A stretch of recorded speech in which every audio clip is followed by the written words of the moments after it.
without making hydrochloric acid in the parietal cell. Okay. So what did I tell you earlier? What do we make instead of making hydrochloric acid? We make carbonic acid. Okay, so let's look up here and see that. This guy right here, H2CO3, that is carbonic acid. H2CO3 is carbonic acid. Carbonic acid will be made spontaneously when you combine carbon dioxide with water. So you dissolve carbonic acid, CO2, carbon dioxide, and water, you'll make carbonic acid. So you bubble CO2 through a solution and you make bubbly water, like seltzer water, and that's what's done there. You put CO2 through water and it makes carbonic acid. So you can't go buy seltzer water and have it be pH neutral. It doesn't work that way. If you dissolve CO2 in it to make the bubbles, it's going to be acidic. Okay? So this will happen spontaneously, but that's not fast enough for your body. Your body uses an enzyme to do it, and the enzyme it uses is carbonic anhydrase. Now, I don't spend a whole lot of time talking about enzymology in physiology. There's a few that I introduce here and there. This one's important. Carbonic anhydrase, to my knowledge, is the fastest enzyme ever discovered in the human body. It means it has the highest throughput. It can produce millions of molecules of carbonic acid per second. It's a very fast enzyme.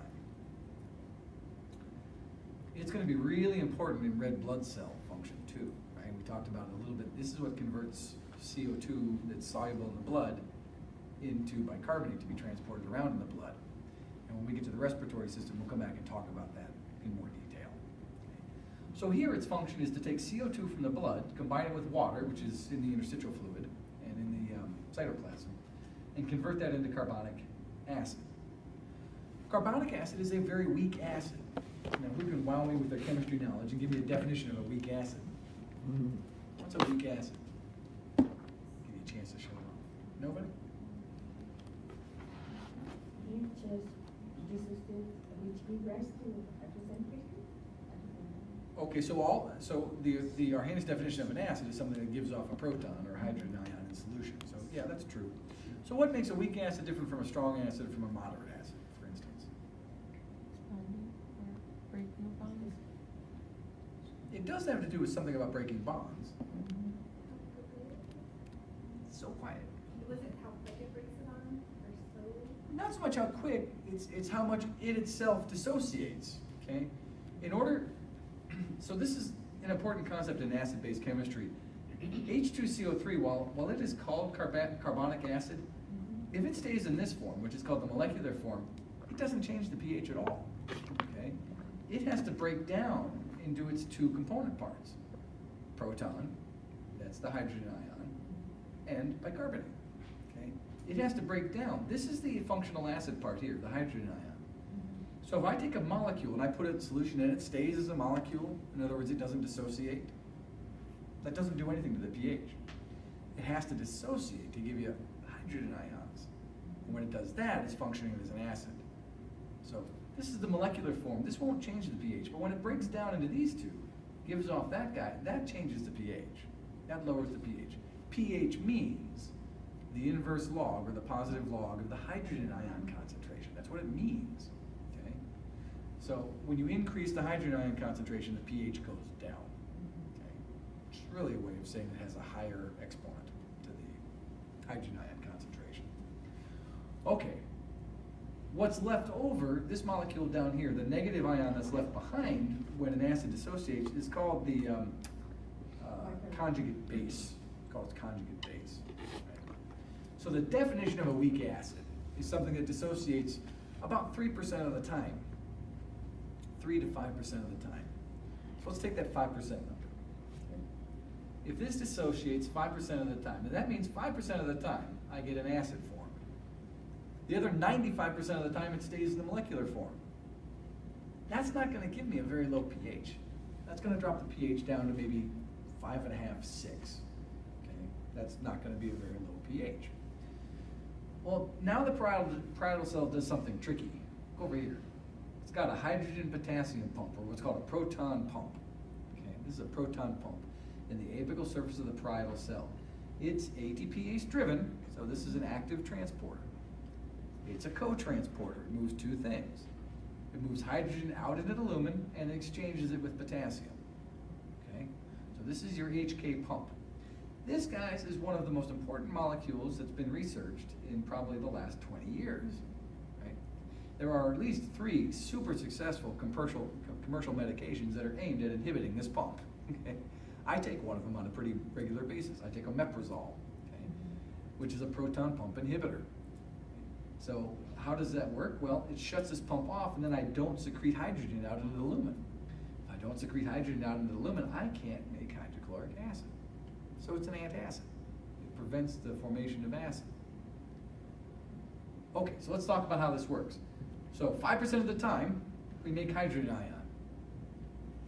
Now I'm going to talk about something relative to chemistry here. You can follow along and listen. I never ask a test question on this. It just explains it, okay? Depending on your chemistry background, you may or may not have heard of something called Le Chatelier's principle. Okay? Le Chatelier's principle is at the crux of equilibrium chemistry, okay? And in a nutshell, it says that if you add a reactant or product to a reaction, it shifts the reaction in the other direction. So if I add reactant to a reaction, it makes the reaction make more product. That's always the one that students can understand. Okay? If I add more of the beginning material, obviously I'm going to get more product. If I add more product, however, it shifts the reaction to give me more reactant. It shifts it back the other way. That's usually not too hard to understand either.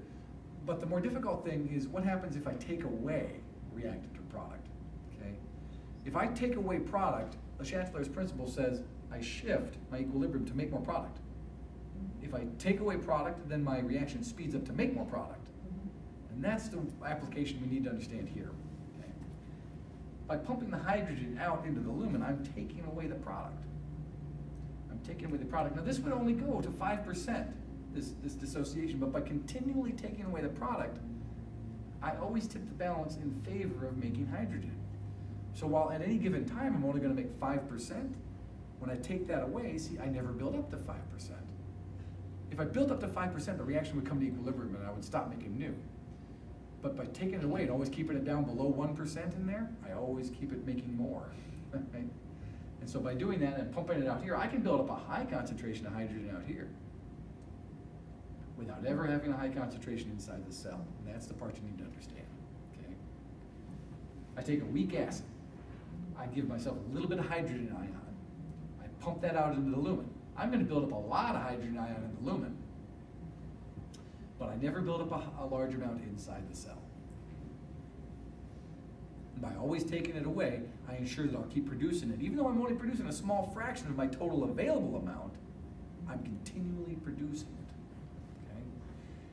If you're good with economics, guys, if you were to, if we were lucky enough to have $1 million, if somebody just came to us and said, hey, here's $1 million, so you could throw that in, you could invest that, get 10% interest on that, and you're making $100,000 a year, okay?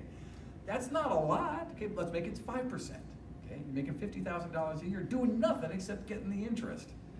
If you could just keep that going, you can live fine, right? You can build up a whole lot of money on the other side. And that's the same idea here. We don't touch the principal. The principal is all this stuff. We just want the interest, a little bit of 5% we're getting here.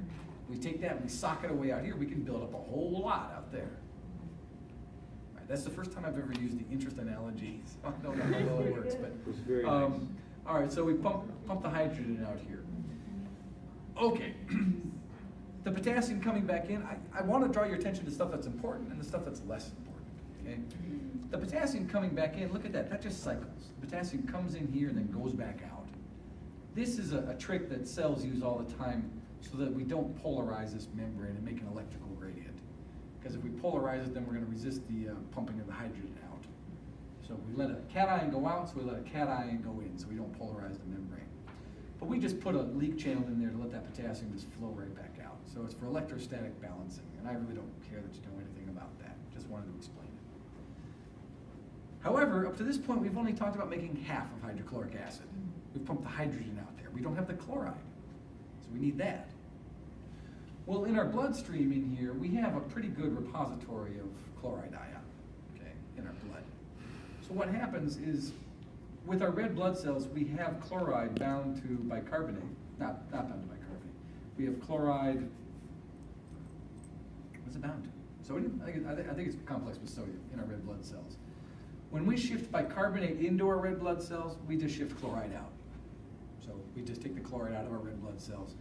That goes into the parietal cells because it goes down its concentration gradient, and then it chases the hydrogen out into the lumen because of the opposite charge. Okay? Hydrogen goes out here, it's highly positive. The chloride follows it because it's highly negative. So it just goes down its concentration gradient into the lumen, and that's where we reconstitute hydrochloric acid out in the lumen. And it doesn't really matter because hydrochloric acid, guys, is a strong acid, and it almost never hangs out as a molecule, HCl. It's 98% dissociated into chloride and hydrogen ions all the time. So while we show it out here as HCl, it really doesn't exist in that form. It's hydrogen ion and chloride ion. Okay, so that is how we take a weak acid, carbonic acid, and we trick it into making a strong acid, hydrochloric acid. And there are some fill-in questions on the test about that. Okay? So in order to do that, we got to have carbon dioxide and water. We need the enzyme carbonic anhydrase to combine it. We need to actively pump the hydrogen out into the lumen. The chloride follows down its concentration gradient that reconstitutes the hydrochloric acid out in the lumen. Okay? And that comes from the blood, right? The water and carbon dioxide come from the blood, yes. The bicarbonate that's left over inside the parietal cell, that goes out into the blood and is transported by red blood cells. Now, if you're good at your chemistry and you're looking at this, you're going to sit there and say, well, that's going to make my blood become very, very alkaline, and indeed it does. The blood that leaves the stomach is much more alkaline than is the rest of the blood, and it's called the alkaline tide. Okay, but once we go past the pancreas, we'll see the pancreas runs this operation in reverse. Right? So coming from the pancreas, we have an acidic tide, which winds up neutralizing this. So in the end, it's a wash. Okay? All right.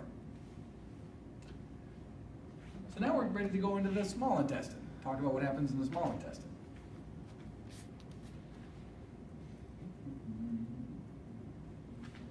I'm going to talk about these hormones in just a second. Okay? Secretin, that's how you say that first one. This one's a mouthful. Okay? Cholecystokinin, that's how you pronounce that. I only tried to say cholecystokinin for about a year before somebody finally corrected me. Okay? Cholecystokinin. CCK, cholecystokinin. So secretin and cholecystokinin are the two most important ones. Vasoactive intestinal peptide, I'm really not going to say anything about. So these are the two hormones that are going to come from the small intestine that we're going to be dealing with. Okay? Secretin and cholecystokinin.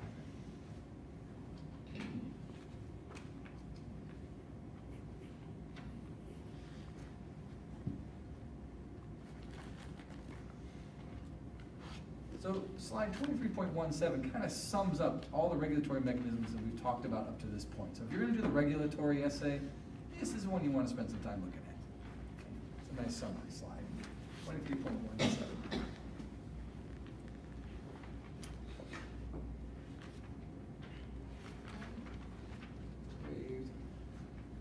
There are a few slides here I'm going to skip over because there's really nothing I want to emphasize here. Yeah, you can skip that. Gastric contractile activity, you can skip all of that. I want to get to, so just a diagram showing you how the stomach fills, we get to the pylorus and we empty, that's all that's showing.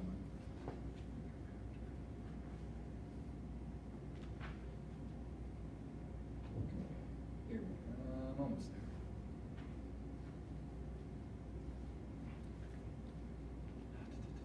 Lots of structural stuff. I'm just looking for the right slide.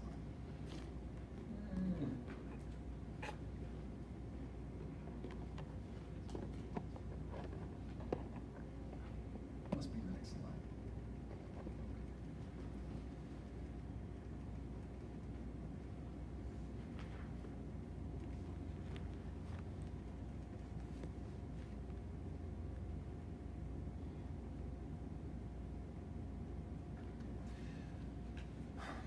Let's fill out the regulatory essays, okay?